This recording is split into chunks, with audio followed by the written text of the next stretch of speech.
But to another politician acting badly. Ex-Prime Minister Paul Keating, again.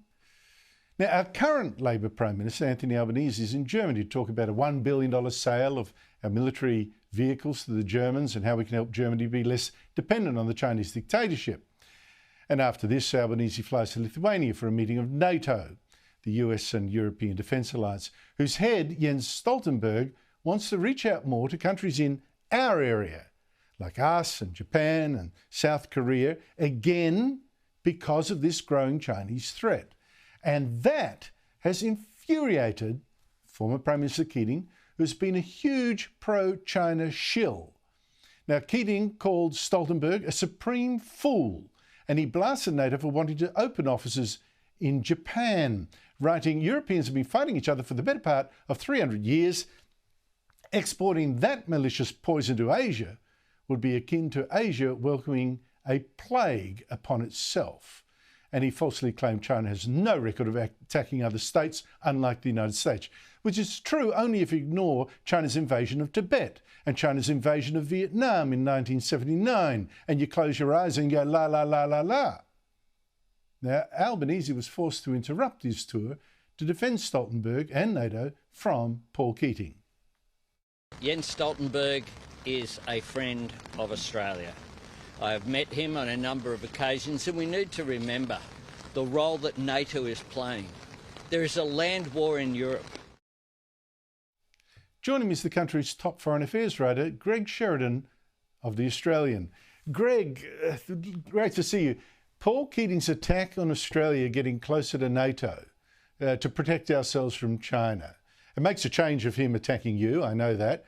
But your response to what seems to me something frankly unhinged. Well, I agree with you, Andrew, and it's great to be with you. I mean, Keating is a sad, pathetic figure now. I think the Labor Party is wrong always to say he remains a great statesman, but everything he says on foreign policy is rubbish. Surely his status as a great statesman has long passed its use-by date.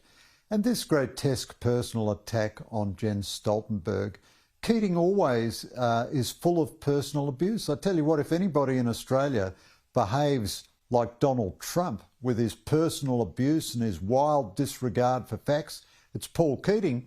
I mean, he claimed in his statement today that China is the biggest economy in the world. That's just flat out wrong. China is about 2/3 the size of the American economy. Anybody can look it up. It's greatly to Albanese's credit, in quite sensible NATO diplomacy that he's engaging in, that he simply repudiates and ignores Keating, who is attacking Albanese not so much from the left as from the past, although really it's almost impossible to follow Keating these days. I mean, he's become incoherent. I think he's generally a sad figure. I feel a lot of pity for him. Well, I find it incredible. He's so attacking of the American democracy, and he makes no attack, no criticism, all the excuses in the world for the Chinese dictatorship. That is quite sinister in my view. Now, ignoring Paul Keating now, Albanese's visit to Germany and to the NATO meeting, why does that matter?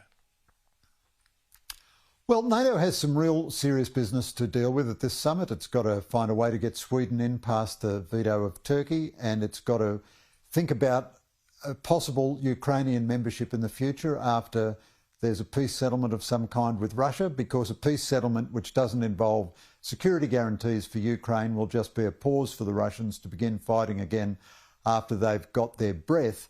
It's very good to get NATO involved in the Indo-Pacific. A lot of the security issues now are global. There's a de facto alliance between China and Russia and their dependent friends and de facto allies, North Korea and Iran, and it needs a global response from like-minded nations. I think Albanese is making a modest contribution to drawing the Germans out of their strategic hibernation and acquainting them a bit more with reality.